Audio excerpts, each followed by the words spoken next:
All right, we are rolling. Hey everybody, Wolfgang here. Welcome back to Figure It Out Later. Uh, Apologies for the delay on this second episode. Life kind of got in the way between work and school. I'm a full-time student at UMGC, which used to be University of Maryland University College. Name never made any sense. Someone made reference to that in a Vine once.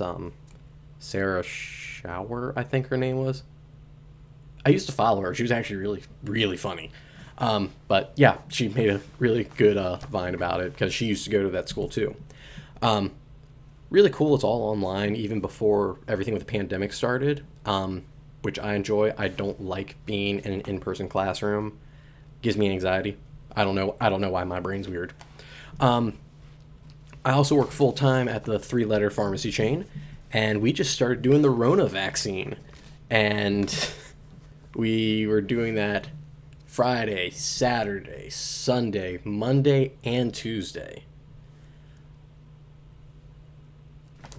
It was crazy. I don't know what else to say except crazy.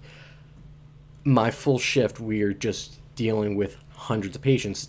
Friday, day one, we had 117 people get the vaccination. By Monday, it was 250.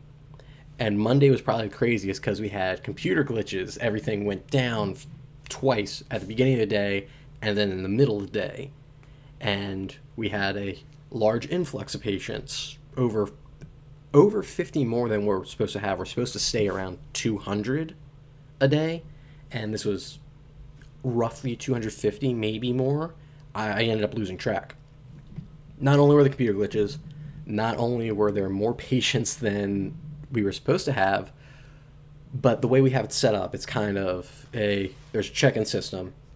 Then you come back and see me and one of my colleagues.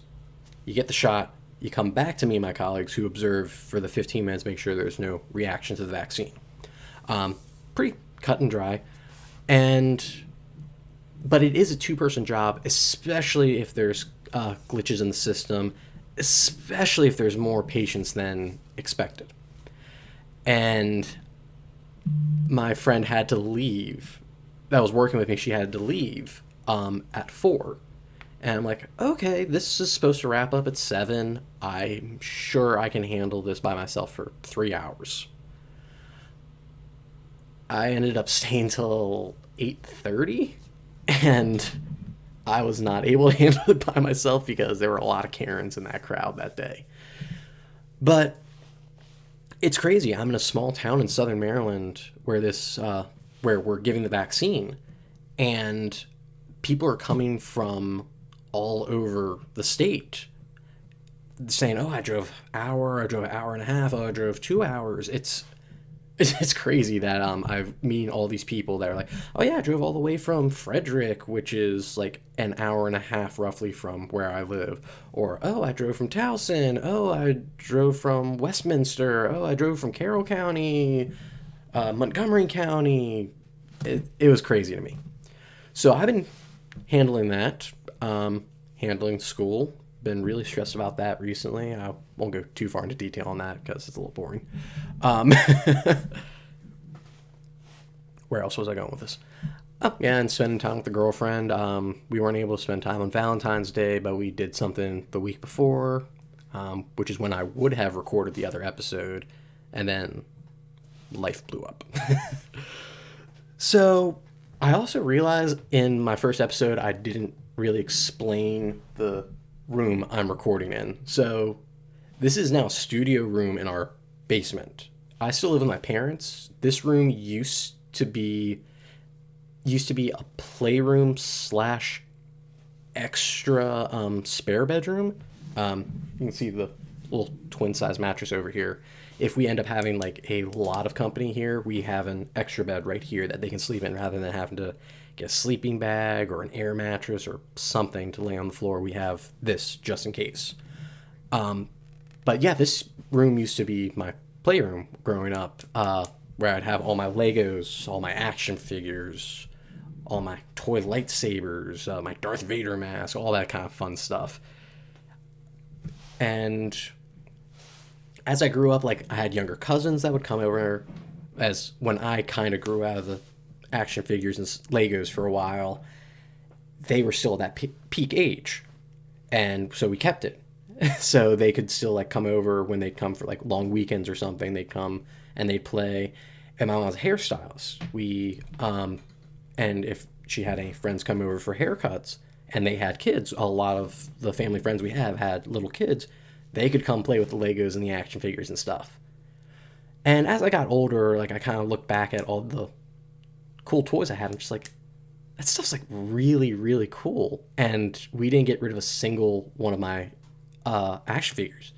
I mainly was buying or getting superhero action figures, Marvel superhero action figures. And I ended up, as I got older, just like, you know what, I still see a lot of really cool ones that they're making. I'm going to keep buying them. And I just started a collection, which actually leads to the topic of today's episode, the random collections that I kind of have. One of them being Marvel action figures.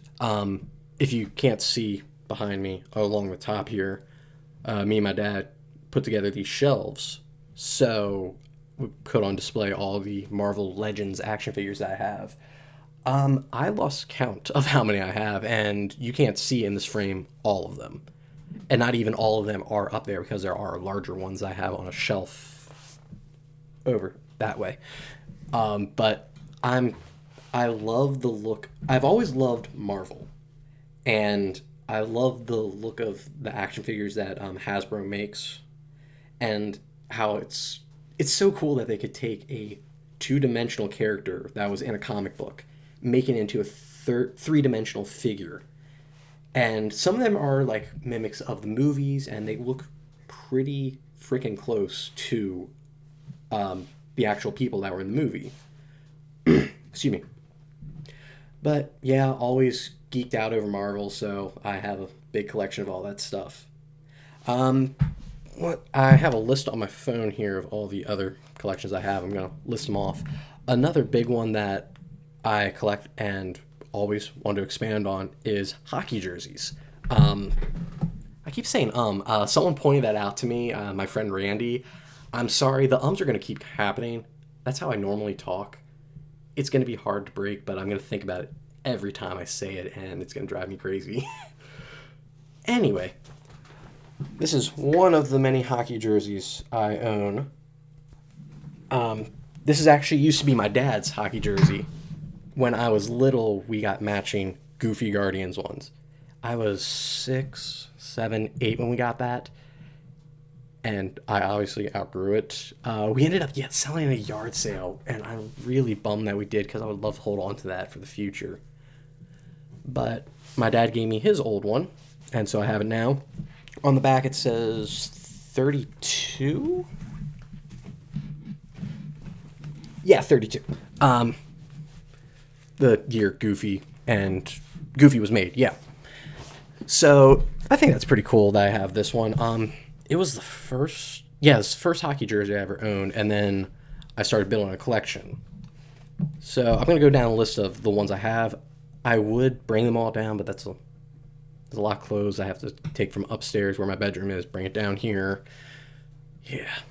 So, Goofy jersey. I already mentioned that one. My team is the Washington Capitals, so I own 4 different Capitals jerseys. I have a blank Capitals home jersey. Just rock the red, Capitals, nothing on the back, nothing really fancy. And, it's tried and true. I like it. If I ever have a friend that I'm going to a game with and they don't have something, I give that to them to wear, because I'm not giving them any of my other jerseys to wear. Hold on one second, I need water. The first, official Capitals jersey I got was a Backstrom away jersey, because I was like, oh, do I really want one of the bright red ones? No, I want one of the white ones. I want the away jersey. So I got Backstrom's away jersey. When I got it, I didn't realize it was a ready-to-play jersey, where it's room for the pads and shoulders. So I ordered a large, and it came so fucking big. Fucking massive. And I'm just I look like a toddler wearing my dad's clothes or something, But I still love it. It's hanging up in my closet right now. That was the first like official jersey I got. Another one I have is Tom Wilson's jersey, but it also has on the patch Stanley Cup Finals because when they won the cup in 2018, my parents ordered that for my birthday because they're like, brain fart. Yeah, my parents ordered it for my birthday, so the parade when they won the Stanley Cup was actually on my birthday. And I wanted to go, but I had class that I had to attend, and I was pissed. One of my dad's friends was there. He had a few of like they had little towels that they were throwing out saying "Let's go Caps, Stanley Cup champions." It was really cool. So, but my parents did order a Tom Wilson jersey for my birthday, and it has on here Stanley Cup. It says Stanley Cup Finals 2018. It was really cool, and the fact that they won, that makes it even better. Another Caps jersey I have, the reverse retro jerseys came out recently, and I have a TJ Oshie reverse retro jersey with the classic Screaming Eagle, but updated for the Rock the Red color, and the crazy diagonal lines on it. Oh God, it's so fucking nice. When I got it, I just wouldn't take it off. I wore it for like a full weekend after I got it. I was stoked. I haven't worn it out yet. I was wearing it around the house, but I was like, oh, I don't want to go outside and get it dirty or smelly or anything because I'm picky about my fucking clothes. Okay, whatever. I don't have a Ovechkin jersey yet. I was kind of like when I started collecting jerseys, I'm like, oh, everybody has an Ovechkin jersey. I'm going to get something different. I'm going to get Backstrom. And then it was, oh, I'm going to get Wilson. Oh, I'm going to get Oshie. Oshie's one of my favorite players. I'm going to get him. I'm clicking this pen. It's probably picking up on the mic. I'm sorry. Whatever. So, Ovechkin is probably going to be the next player I get. If not him, maybe Vrana. I really like Vrana. Shoot. I forgot about one more that I have. A friend I used to work with, Amy. Hi, Amy, if you're watching. I don't know if you know I'm doing this yet, but whatever. Her dad is really good friends with the equipment manager from the Capitals. He was actually an equipment manager for the Anaheim Ducks for years, recently retired about, I might get this wrong, 2-3 years ago. Anyway, he has a huge collection of hockey memorabilia. He's got jerseys, he's got hockey sticks, he's got gloves, you name it. He's got pucks, he's got signed shit. He was going through the collection, she was filming it. He has like 9 Wayne Gretzky sticks. He's got a crap ton of Ovechkin shit. It's insane. But she got me a really cool jersey. She said, hey, we have a bunch of jerseys. I can see if my dad's willing to part with any. I'm like, oh my God, that's awesome. And she asked, do you want it to be Capitals or is it kind of like open? Because I am a Capitals fan, but I love collecting hockey jerseys. There's actually a few other teams that I want to snag in the future. I'll go over that list in a little bit. So I said to her, like, I prefer Caps, but I'm honestly open, like, if it's like an Anaheim Ducks or whatever other team he has, I'm cool with whatever. So, to my surprise, it was a Capitals jersey. It was a player named John Slaney who played for the Capitals. His first season with the Capitals was 1993 to 1994, and then this jersey I have was the 94-95 season. I think. Pretty sure it was the 94-95 season. And it had it was 94-95 season. Because it had a patch that said 20th anniversary. The Capitals were established for the 74-75 season. So 94-95 season would obviously be the 20th anniversary. So that's really cool. It's a white away jersey. It has 20th anniversary on insignia patch on it. And it's game worn, which is even cooler.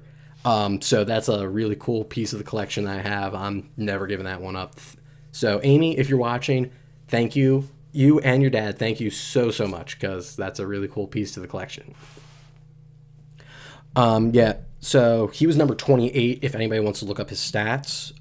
John Slaney, Slaney, number 28 for the Capitals from 93 to 95. Let's see what's next. Oh, so growing up, my dad played street hockey with his brothers and a bunch of other people around the neighborhood. Now, his favorite player from back in the day was Dennis Maruk. He was number 21 on the team. He was my dad's favorite, and so on his jersey that they all the kids got made up for the team, they were the Outlaws. He had and then he had our last name sewn across the back of it, and he got number 21, which was Dennis Maruk's number. So that's really cool. He found it in the attic one day and goes, "Oh my God, Zach, look at this!" And I was looking at him like, can I have your old jersey? I want that in my collection. That's awesome. So yeah, it's a nice vintage pickup hockey game, street hockey jersey. I love it. It's really cool. It surprisingly fits me well for it being so old. My dad wore it when he was like 15. I'm 25 and it still kind of fits me. So yeah, I'm not complaining. What's next on my list here? I have a blank Bruins jersey. So I know that's kind of to like diehard Capitals fans, which I am. And it's like, oh my God, that's blasphemous that you even own that. I do believe in all the rivalries. Like, I'm never buying a Pittsburgh Penguins jersey. I'm never buying a Carolina Hurricanes jersey. Never buying a fucking Philadelphia Flyers jersey. Bruins aren't that strong of a rivalry, and I love like a lot of the players on the Bruins, and we now have Chara on our team, so come on. But Pasta is such a great fucking player. McAvoy. Yeah, McAvoy, Bergeron. They're great players. Sometimes they play a little dirty when they play us, but whatever. But my parents went up to Boston a few years back, and they saw a blank Bruins jersey at one of the stores they were in, and it was fairly cheap. So they're like, "Oh, hey, Zach likes to collect these jerseys. Grab it for him." So I have that. The rest of the jerseys I have are actually from bands that I really like. There was like a trend going around where a lot of bands were doing hockey jerseys, and I was all for it. The metal band Every Time I Die was kind of the first band to start doing it. They worked with a clothing company, Violent Gents or Violent Gentlemen. One of my favorite clothing brands of all time. I have so much shit from them. Holy shit. Story for another day. But they collabed with Every Time I Die and they've made like 2 or 3 different hockey jerseys with them for their like hometown Buffalo, New York shows. They look awesome. I like some of Every Time I Die's music. I wouldn't say I'm a big enough fan to buy one, but what can you do? But I have an Ozzy Osbourne jersey. Me and my parents saw him with some family friends. Was it his like? Yeah, it was his farewell tour, and this was before his last album, No Ordinary Man, came out, and they were selling him. It was 2018. Yeah, that's why it says number 18 on the back. Duh. So.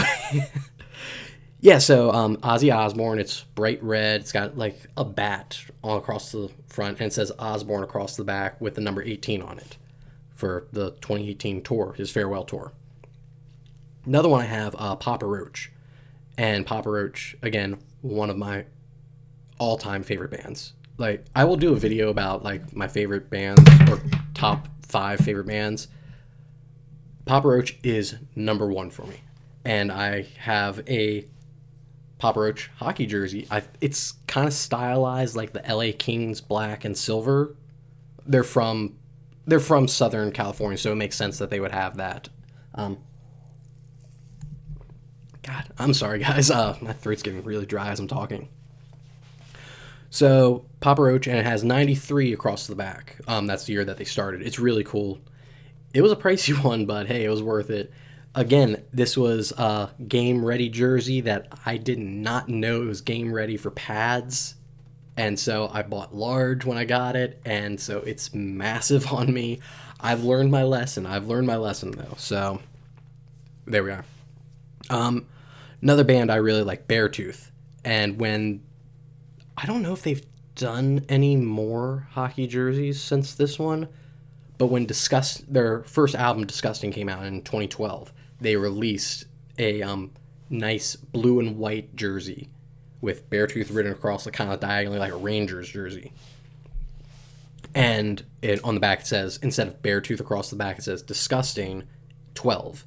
12 is my lucky number, so that was a plus for me. Beartooth being one of those top bands for me. I was digging it, and I scooped it up as fast as I could. I wear it as often as I can. It's one of my favorites. What's the last one I have on this list? Is this my last one? It is my last one. Pop punk band State Champs, when their album Around the World and Back came out, they did a bundle pack where you got the album, you got a hat, and you got a hockey jersey. And it was all black, and then all the lettering was in yellow, so it looked like a Bruins jersey kind of, or a Penguins jersey, depending on how you look at it. And it had State Champs. It had the emblem from that album, Around the World and Back, which is a circle or a globe kind of emblem with lines coming down to make it look like it's a sphere, but those lines at certain points break into an S and a C. It's pretty cool. And they also have a hat with that same emblem on it. It's really cool. And they also had like a digital download of the album, which you can get off of Spotify or Apple Music or whatever you use. So I didn't really need that, but whatever. Yeah, that's pretty cool that I got that. It was pretty cool. And it has number 10 on the back, which is State Champs formed in 2010. So that's pretty cool. Yeah, so all in all, I have 1, 2, 3, 4, 5, 6, 7, 8, 9, 10, 11, 12 hockey jerseys in my collection as of right now. I really want to expand upon that. I want my whole closet to be hockey jerseys. If anybody wants to help out with that, hit me up. When it comes to hockey, Capitals are my number one team. I will gush over a lot of the players on our team, but I also do respect a lot of players throughout the league. One of the next jerseys I want to get is actually a San Jose Sharks jersey because I love Brent Burns. I fucking love Brent Burns. So I want to get his jersey next. So that would be a cool addition to the collection, I think. Another thing I collect, I already talked about the Marvel action figures. I also collect comic books. I have four giant boxes just filled with comics. Put them all in alphabetical order. I also have like a shit ton of graphic novels that couldn't fit in there. I'm actually running out of room for all the graphic novels because they don't fit properly in these boxes. So I'm thinking I need to like move some stuff around, make a bookshelf for all of them. I collect a lot of stickers too. That's another thing I collect. I have like a pile like probably that thick of just stickers from different companies that I buy from, and they always send like the free sticker inside of them, or I purposely buy stickers from these different companies. When I go see bands live, and I'm at the merch table, I'm like, can I get a sticker too? I buy a lot of blank things so I can plaster them with stickers. I haven't done it in a while where I've plastered some with stickers, but like my guitar cases. Actually, I will pause this real quick, grab my guitar case, and bring it over so I can show you guys. Alright, as I was getting the case, my poster back there fell out. And you'll notice the guitar that was in this case I took out. So it'd be a little lighter. But yeah, I used to be a blank black case. I just plastered stickers all over it. I think that's pretty normal for a lot of guitar players to do, but just to show a bunch of stickers I threw on there. I have a longboard that's plastered in stickers. It was like a blank wooden, bamboo wood. Hold on, let me get resituated here.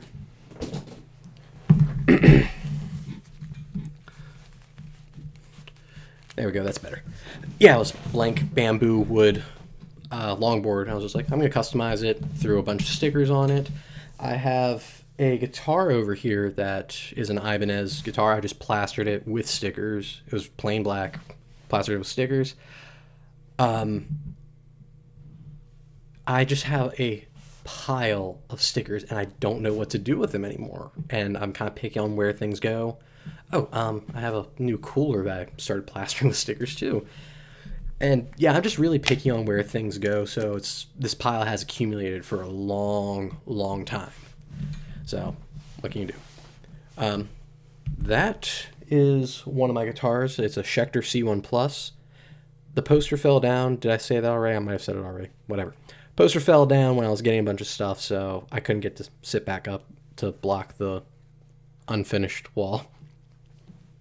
We had shelves on the middle of the wall for the action figures actually originally, and then it kind of like it made the room feel smaller, and the collection was getting really big. So we're like, come on, we need to get these down. So we took them down. We had to replaster the holes. We just haven't repainted the wall just yet. Need to really do that eventually. I actually got some really cool projects for this room. I also collect guitars, so that's a cool little segue. We're eventually going to hang the guitars across the wall here. I'm going to get some of those like string swing hangers, put them on the studs, and then just hang a bunch of my guitars across. So that right there is my Schecter C1 Plus. That's my baby. That's like my favorite guitar. Actually, let me pause this and grab it because I don't want you to see the pants I'm wearing.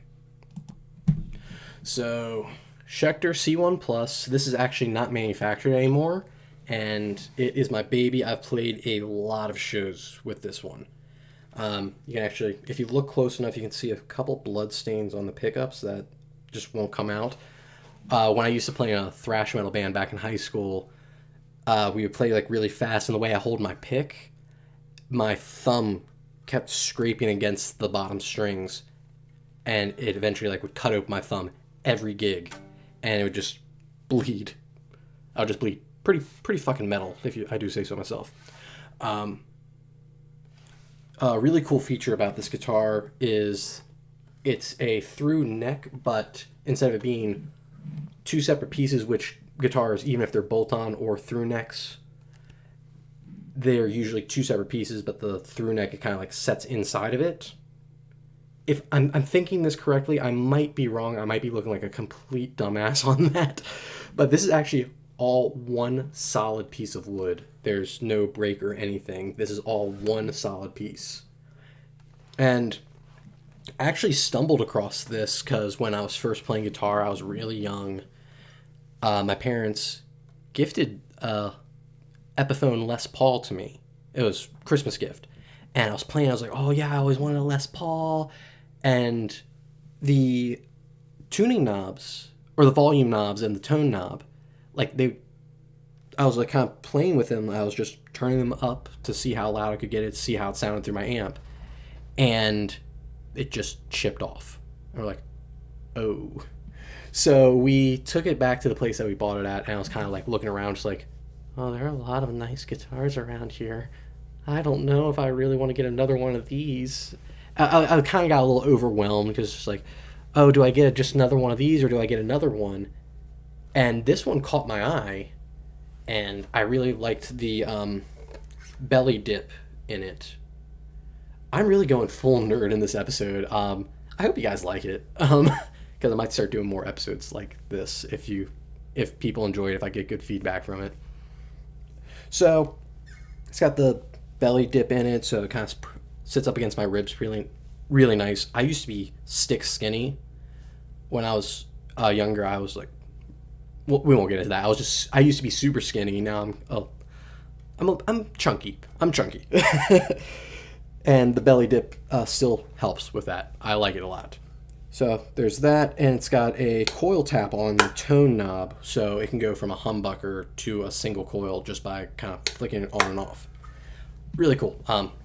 This has been tried and true. It's been my favorite for a very long time. I actually have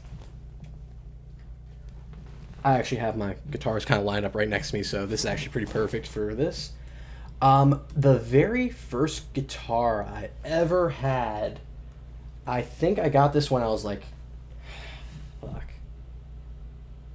I was in elementary school when I got this. It's like from Toys R Us or Target or something. The brand is Lion by Washburn. Dude, this thing can't stay in tune. It weighs. It's so light. It's just a knockoff Strat, single coils. And I didn't really start playing it. 12, I started taking guitar lessons.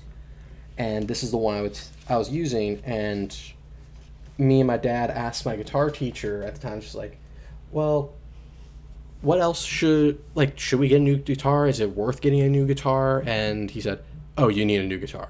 That thing does not keep tune. Which leads to my first real guitar, an Epiphone SG. The Schecter I showed you was actually like my second real guitar. But so this was my first. Epiphone SG G400 is the model number. Super nice. It's been to a lot of gigs with me.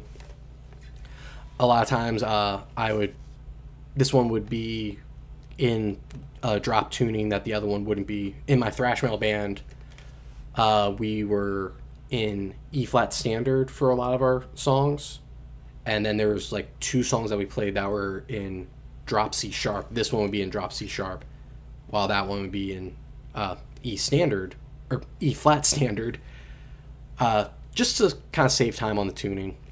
I mean, I have the tuner on my pedal board, but it just kind of saved time, just like switch out guitars real quick. All of us did it. We each had 2 guitars, and we just switch out and go to the next one, and go from there. So this one has been everywhere with me. A lot of people in my other bands, like the singer in the thrash metal band that I was in high school, he actually started like grabbing this and regularly using it in our practice. Like, oh, I really like the pickups on this. We're using this one. I'm using this one. I'm like, okay, cool, but what about saving time with tuning? No, I'm using it. Okay, whatever. I was a little bitch back in high school. Anyway, then actually it also happened in college. The singer in our band, he wanted to start playing guitar on stage again. And he picked this up one day, and he was like, dude, this is really nice. And he played it at a couple of our gigs too. Pretty cool. So next on the list I have here is actually my newest guitar. So some of you may not know this. Guitar Center is going bankrupt, and they're doing huge sales. And this was super cheap on the line. It's another Schecter. It's a Schecter C1 Platinum. And this blue is just beautiful. And it's got silver... it's got EMG pickups, but it's got matte silver knobs and tuners. And then the lining of it is in silver as well. I don't know why I put the strap on. I'm just so used to it. Sorry. Again, this is another through neck, which I love. Belly dip. This one doesn't have the coil tap on it, but I'm not complaining. Since I got this is the one I pick up and play the most. I love it. It just sounds amazing. I ran out of water, so when I went to go get my guitar case, I also went and grabbed a beer. Sponsorship by Bud Light, episode 2, who knows? Whatever. Let me grab my next guitar here.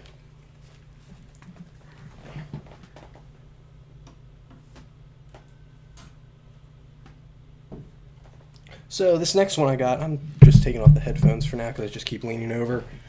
I hope I don't start talking louder or quieter and it sound weird. Who knows? Whatever. Anyway, this is Sterling by Ernie Ball Music. Wait. Yeah, Sterling by Music Man. It's an Ernie Ball bass. This is the Sub-Series Stingray, and beautiful deep blue color. The black pickup guard. Nice shiny chrome. The belly cut again, which I really love. I got a bass because I was going to start recording down here in my studio room.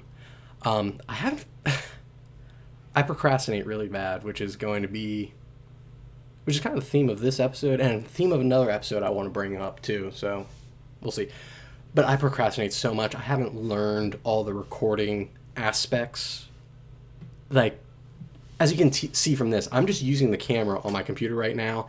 I do have a microphone that I bought for recording purposes, for recording instruments and recording vocals. Excuse me. So I bought this for the sole purpose of recording, and I've actually written a bunch of cool stuff on here that I think the perspective of playing on a bass rather than a 6-string electric guitar kind of change it up a little bit of the writing style. So that was pretty cool. So we got that one. The next one that I have on the rack, they're all just kind of lined up in no particular order. This is a Squire Jaguar. Solid white, chrome knobs and stuff. I actually bought this off of a guy who lives near me. I met him at a community college. He did not take good care of this thing, man. There's still actually some issues with it. There's so many nicks in it. There were stickers like plastered all over this thing. I actually peeled them off and because I was. This is weird of me. I wanted a solid white guitar, and I got a solid white guitar after I peeled off the stickers and like scrubbed off the like glue that was left over. But it sounds pretty nice. It's got like a nice twangy sound for like some bluesy stuff and some pop punk stuff too. Just needs some good TLC, and hopefully I can get it to 100%. I had a little bit of work done on it already, but it definitely needs more work done. But yeah, I'm keeping it in my collection for now.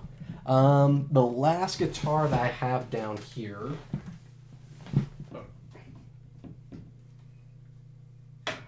Shit. Quality content, Zach. Quality content. Is an Ibanez Geo guitar. Don't ask me the model number. I have no idea. It was solid black, and then I plastered it with stickers. I like Godsmack. I like Stain, so I threw those on there. I saw this sticker at Hot Topic years ago. It's Belle in like American traditional tattoo style. I thought that was awesome. Join the Dark Side sticker. Support Zombies sticker. Day of Silence sticker. I thought that was really cool. We got that from at high school one day. And across the back, which actually pissed off a few people, but I don't care, I put a Schecter sticker across the back on an Ibanez. A lot of people were pissed off about it. I don't understand why. I guess because, why would you put a different guitar brand on your Ibanez guitar? It's my guitar. I can do what I want with it. Whatever. Captain America sticker, Kiss sticker. One of my friends from high school, he was doing like a school politics thing, and that was his campaign sticker I put on the back there. Thought it was pretty cool. Yeah. It was pretty cheap. I did put a Seymour Duncan humbucker down here. I forget which one I put in here. I think it was an Invader. Seymour Duncan Invader, if I'm thinking correctly. My buddy Brad, who I used to be in the pop punk band with, he had it, and he's like, hey, I was thinking of putting in one of my guitars, but I never got around to it. Do you want it? And I was like, yeah, I actually have a guitar that I want to kind of like work on a bit. So he gave it to me. I plugged it in.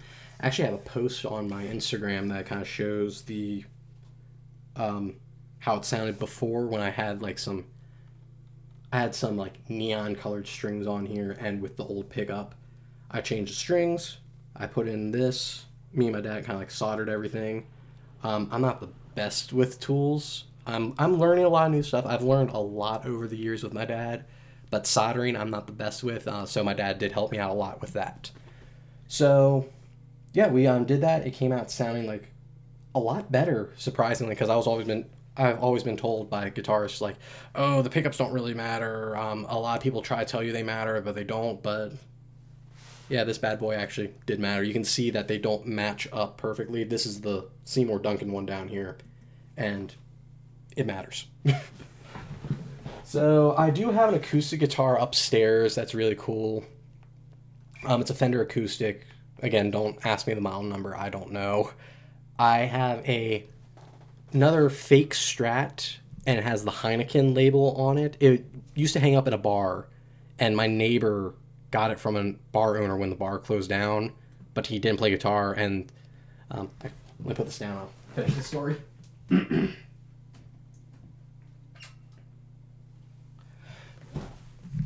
So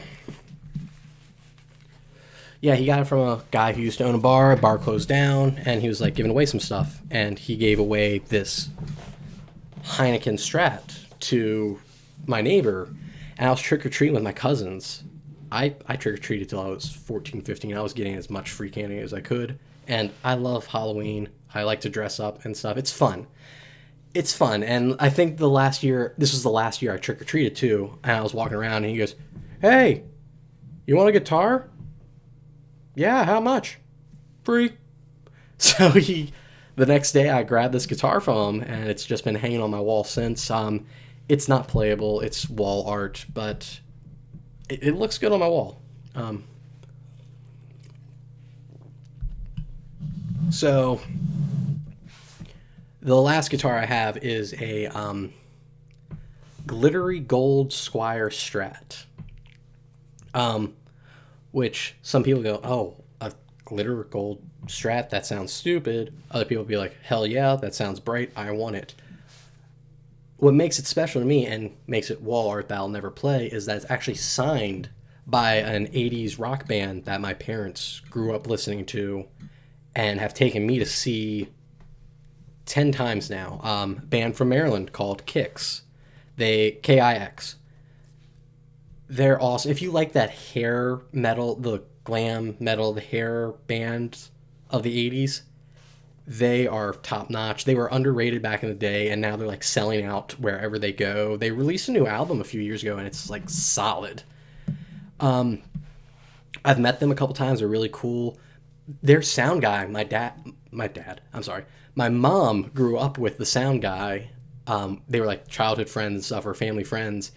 And so whenever we go to a show, we try to get as close to the sound, the where like all the sound booth. I'm not thinking right. I'm sorry. The sound booth. We try to get there as close as we can, and then we hang out with Joe, who's their sound guy. And for a few shows, we were able to, me and my buddy, or whichever friend I could bring with me, we would go and hang out in the sound booth. I met other like members of other bands there. It's really cool. They always do a show in Baltimore at Rams Head Live called Kixmas.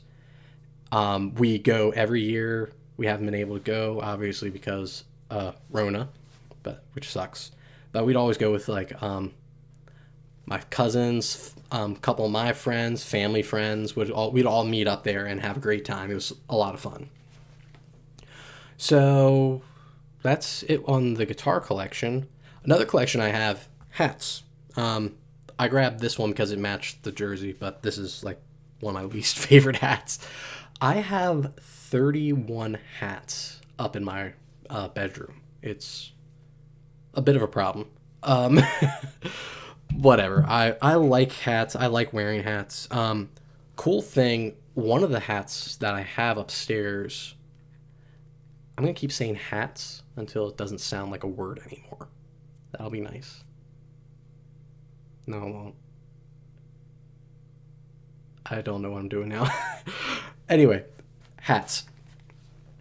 The first like hat that I added to the collection, because growing up I was not a hat wearer, and then for some reason when I got out of high school, like I saw that's when like snapbacks were getting big. I was just like, oh no, I'm not getting part of this trend. That's stupid. And I saw one at Tilly's. I'm like, that looks pretty nice. I'm actually gonna get it. It was like a Vans like gray and navy blue hat. I really liked it. And I started like wearing it everywhere I went.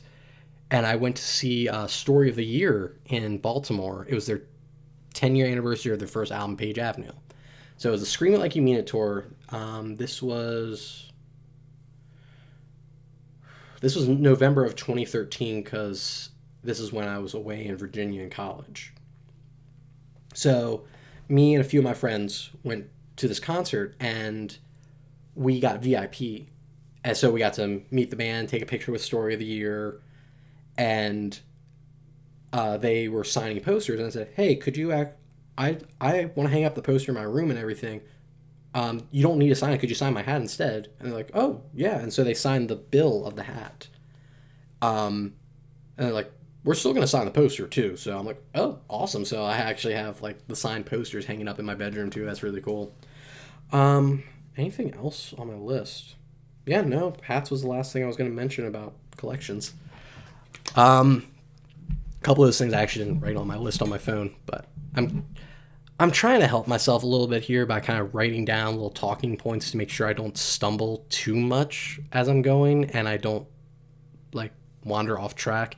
Even though I wandered off track a little bit in this one. I hope it helped a little bit though. I thought it was entertaining a little bit. I've been talking for over 45 minutes. Holy shit. I have to wet my whistle. I'm not used to talking for so long. So, something just popped off my chair. Whatever. So, yeah, about 31 hats in total. One of them being signed by Story of the Year. I thought that was a cool story. And I remember I was actually down in the pit. It was a cool, weird lineup. So Story of the Year were the headliners. Direct support was Like Moths to Flames and Hawthorne Heights. And there were a few other opening bands. Set It Off was one of them. This was when they were kind of doing their kind of creepy emo My Chemical Romance type vibe. Then they went full pop an album later. This band from Australia, I think they were called Sienna Skies. Capture the Crown was going to be there, but they got kicked off the tour 2 dates before we went. Trying to think of who else was there. There was a local band called McGosh there. I haven't heard anything new from them since. Maybe they're still around. I don't know. I'll probably have to do research on that. I feel like there's one other band I'm missing. Silverstein was only on the Canadian dates of that tour, and I was kind of upset that they weren't at the Baltimore show, but what can you do? Yeah, so we did the VIP before the show, and they're like, okay, so, and they did an acoustic set that was really cool. They did 3-4 acoustic songs. So then they're like, okay, so you get to hold your spot. So we ran up to the rail right against the stage, and the hat was just signed. I had it on my head during Moths to Flames set. Was it Moths to Flames? It was either them or Hawthorne Heights. Weird lineup, I know. Weird lineup as I think about it, because this is when Moths to Flames were heavy, and Story of the Year and Hawthorne Heights are not heavy. But it was probably, I think it was during Hawthorne Heights set. I felt like someone I had it on backwards, and I felt someone kind of lifting it and grabbing it. I slammed my hand down, and turned around, and glared at just everyone behind me, and they were oh, sorry. So someone was actually trying to steal my hat for some reason. You couldn't really see the signatures in the dark, so I don't know why they were trying to snag my hat, unless they saw me get it signed. Well, what can you do? And then the mosh pits were really crazy during the Moths to Flames set. I should do an episode about crazy stories from concerts, because I have some ideas for future episodes. I've been trying to figure out how to plan these out. I want to do some crazy work stories, crazy pharmacy stories. I'm probably going to do multiple episodes on that, because I could ramble about, I could do 2-3 stories per episode, and it would be probably about this long. I want to do one on concerts that I've been to. That'd be fun. I have another one that I'm probably going to do next week. It's probably going to be a short one, but maybe I can make it long. I don't know, but we'll see. So, yeah, this has been Figure It Out Later with Wolfgang. I hope you enjoyed it. Let me know what you think. A lot of my friends have been giving me positive feedback and have been giving me constructive stuff that I've been working with. If you see anything if you let me know in the comments what you think I could improve on, what you liked, what I need to do. I need a theme song. I need to figure out how to edit videos. So if any of my friends know how to do video edits, because I want to do a cover thing, and I want to do put in a theme song that kind of fades in, fades out, all that stuff. I don't know how to do that. I'm really bad with technology. So, yeah. I guess I'm going to awkwardly end it here. It's going to be as awkward as the first episode. So, here's Wolfgang signing off. Figure It Out Later, episode 2.